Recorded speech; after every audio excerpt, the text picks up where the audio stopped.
Assalamualaikum warahmatullahi wabarakatuh. Bertemu lagi dengan saya Nida Kusmati. Pada kesempatan kali ini kita akan belajar mengenai limit fungsi trigonometri.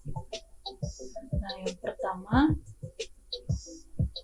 ini tentang pengertian limit fungsi trigonometri, di mana limit fungsi trigonometri itu adalah nilai terdekat pada suatu sudut fungsi trigonometri dan perhitungannya itu bisa langsung disubstitusikan, seperti halnya limit fungsi aljabar, atau harus diubah dulu ke dalam identitas trigonometri yang sudah dipelajari di kelas 11. Nah, untuk penulisan suatu limit itu, ini dibacanya adalah limit fungsi fx untuk x yang mendekati c. Nah, langsung saja ke rumus-rumus trigonometri terlebih dahulu, karena ini akan dipakai untuk menentukan limit fungsi trigonometri. Yang pertama ada sudut-sudut istimewa, ini juga sudah dipelajari ya. Nah, lalu di sini ada rumus-rumus limit fungsi trigonometri yang nanti kita akan pakai. Tapi di sini ada rumusnya itu hanya untuk limit x mendekati 0. Yang limit fungsi x mendekati 0, fungsinya di sini ada sin x per x atau x per sin x. Nah, itu hasilnya langsung saja sama dengan 1. Begitupun dengan yang tangen. Nah, itu pun hasilnya nanti langsung saja sama dengan 1 apabila x per x ya ininya. Tapi apabila ada ax per bx, baik itu di sin ataupun tangan, nanti hasilnya langsung saja A per B. Begitupun dengan sin per sin atau sin per tan ya, hasilnya tetap A per B saja langsung. Nah, di sini ada juga rumus cepatnya itu sin AX plus tan BX per CX min sin DX. Ini langsung saja hasilnya adalah A plus B per C min D. Apabila bentuk fungsinya seperti ini ya. Ini juga apabila bentuk fungsinya 1 min cos x per x, langsung saja hasilnya adalah sama dengan 0. Oke, next. Di sini ada identitas trigonometri yang udah dipelajari di kelas 11 nih. Sin kuadrat x ditambah cos kuadrat x, ini hasilnya 1. Nah, dua bentuk identitas yang ini adalah turunan dari rumus yang pertama tadi. Jadi nggak usah dihafal, cukup pahami saja yang rumus yang pertama. Lalu di sini ada rumus tan x itu sin per cos, ini juga sudah di kelas 11, terus kotangan, cos per sin, dan lain-lain. Nah, di sini ada rumus penjumlahan. Kalau di sini ada rumus ganda. Nah, sisanya ini adalah turunan dari rumus-rumus sebelumnya. Selanjutnya, kita akan belajar menentukan nilai limit fungsi trigonometri. Nah, perlu diketahui bahwa untuk mendapatkan bentuk yang tentu, ini kita belajar bentuk yang tentu terlebih dahulu. Caranya langsung saja memasukkan nilainya atau langsung disubstitusikan. Contoh misalnya di sini ada limit x mendekati pi per 6. Ini yang akan disubstitusikan pi per 6-nya. Fungsinya itu adalah cos 2x. Nah, di sini kan ada nilai x, kita langsung substitusikan saja. Nilai x ini diganti dengan pi per 6, jadi cos 2 dikali pi per 6. Nah, ini kan tadinya x diganti dengan pi per 6, itu maksud substitusi ya. Jadi, jika disederhanakan, kan ini 2 kali pi, jadi 2 pi per 6. Pembilang dan penyebutnya kita bagi dengan 2, jadi hasilnya adalah cos pi per 3. Ingat bahwa nilai pi di sini adalah 180 derajat ya, jadi cos 180 derajat dibagi 3 itu adalah 60 derajat. Nah, ingat di sudut-sudut istimewa yang sebelumnya bahwa cos 60 derajat itu hasilnya adalah setengah. Oke, selanjutnya, nah di sini perlu diketahui juga kalau misalnya nilai x-nya ini sudah disubstitusikan, di sini kan x-nya pi per 6 ya, mendekati pi per 6. Apabila sudah disubstitusikan menjadi seperti ini, nah bentuk limit ini tidak usah ditulis kembali di sini, tidak usah karena sudah disubstitusikan ya. Oke, selanjutnya kita ke soal lain, ini juga langsung disubstitusikan. apakah bisa menjadi limit tentu atau tidak. Nah, di sini X-nya itu mendekati pi per 4. Langsung saja dimasukkan pi per 4-nya ini ke bentuk X-nya. Jadi, ini kan sin 2X plus tan X. X-nya diganti dengan pi per 4 menjadi sin 2 pi per 4 ditambah tan pi per 4. Jadi, hasilnya ini kan sudah disederhanakan ya. Dibagi 9, dibagi 2. Hasilnya adalah sin pi per 2 tan pi per 2. Ingat, pi itu 180, berarti 180 dibagi 2 adalah 90. Dan 180 dibagi 2 adalah 45. Nah, kembali lagi ke sudut istimewa yang sebelumnya. Di sini lihat bahwa sin 90 derajat itu adalah 1 dan tan 45 derajat itu adalah 1. Sehingga di sini 1 ditambah 1 itu hasilnya adalah 2. Nah, ini ada hasilnya ya. Hasilnya itu pasti gitu, ada 2. Nah, berarti ini termasuk ke dalam limit fungsi trigonometri yang tentu. Nah, sekarang kita lihat bagaimana apabila saat kita ganti nilai X-nya, maka hasilnya akan dalam bentuk tak tentu. Nah, seperti apa bentuk tak tentu itu? Coba perhatikan contoh soal yang ketiga ya. Nah, di sini ada limit X mendekati pi per 4. Ini pi per 4. Nah, fungsinya adalah cos kuadrat 2X dibagi 1 min sin 2X. Nah, ini fungsinya. Kita lihat dulu apakah ini bentuk tentu atau tak tentu. Substitusikan nilai pi per 4 ini ke dalam X. Maka hasilnya akan seperti ini. Nah, lalu kita sederhanakan. Tadi kan 2 dikali, ini bukan X ya, tapi kali. 2 dikali pi per 4 per 2 dikali pi per 4 ini deh. Nah, apabila disederhanakan menjadi seperti ini. Cos 2 pi, cos kuadrat, maaf. Cos pi per 2 kuadrat dibagi 1 min sin pi per 2. Nah, ini hasilnya adalah cos 90 derajat, cos kuadrat 90 derajat per 1 min sin 90 derajat. Ingat, kalau cos 90 derajat itu kan 0. Sedangkan di sini dikuadratkan, maka 0 dikuadratkan ya tetap 0 ya. Dibagi 1 min sin 90 derajat itu adalah 1. Jadi hasilnya ini 0 per 0. Nah, apabila hasilnya 0 per 0, jika limit menghasilkan 0 per 0 atau tak hingga per 0 dan 0 per tak hingga, berarti perlu diproses lagi. Nah, ini berarti bentuknya tak tentu ya. Berarti harus diproses lagi menggunakan identitas trigonometri.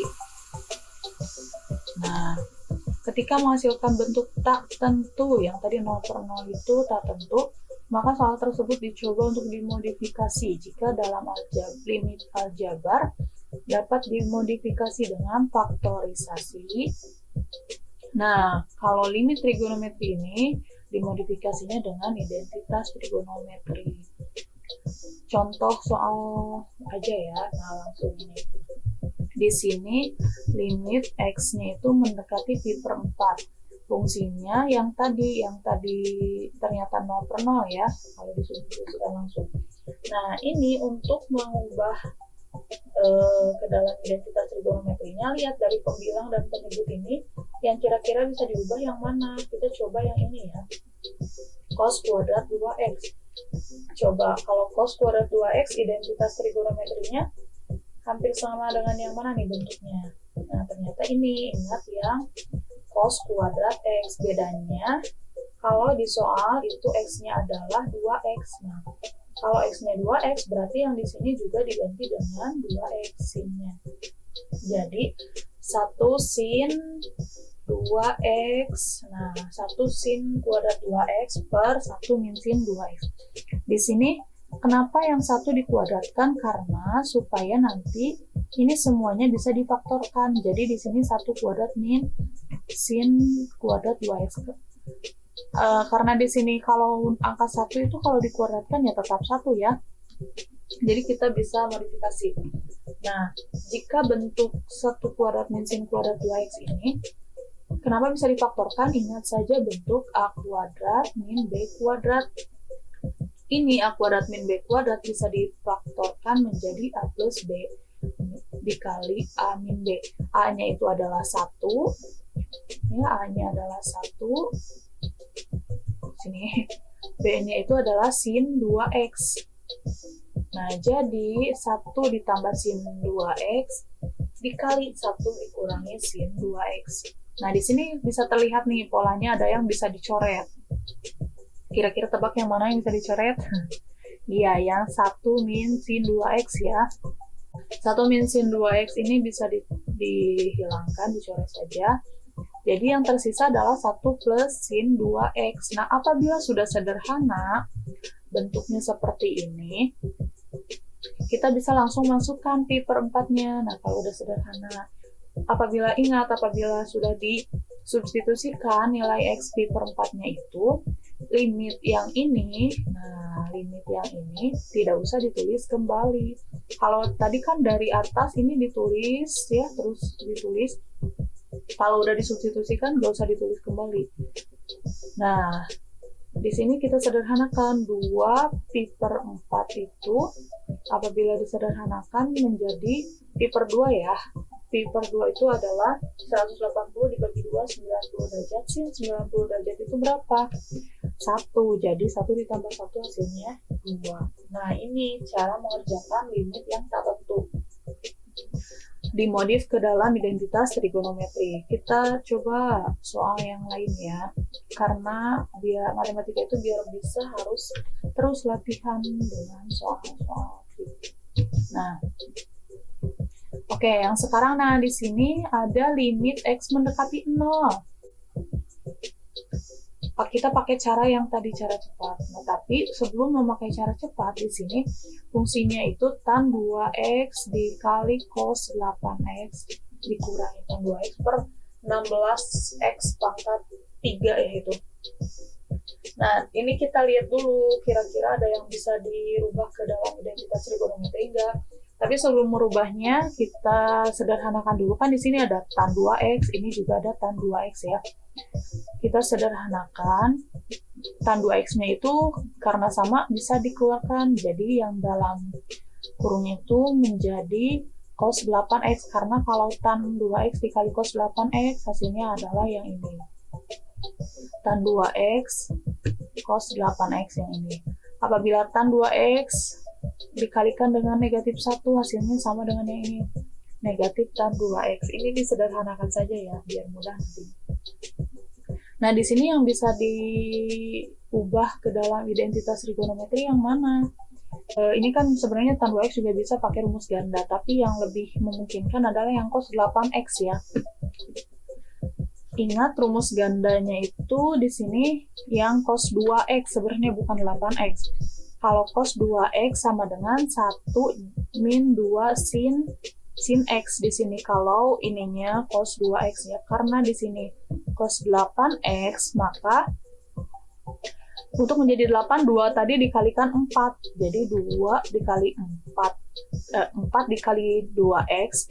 Jadi di sini juga x-nya juga dikalikan dengan 4. Maka yang cos 8x ini kita rubah menjadi 1 min 2 sin kuadrat 4x. Ini hasil dari rumus ganda.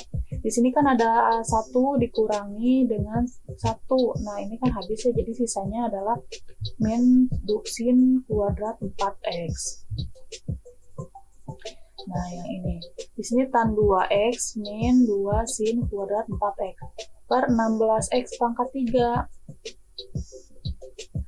Jadi, kita pecah dulu nih, ini perkalian semua. Jadi tan 2x dikali min 2 dikali sin 4x dikali sin 4x per 16x dikali x dikali x.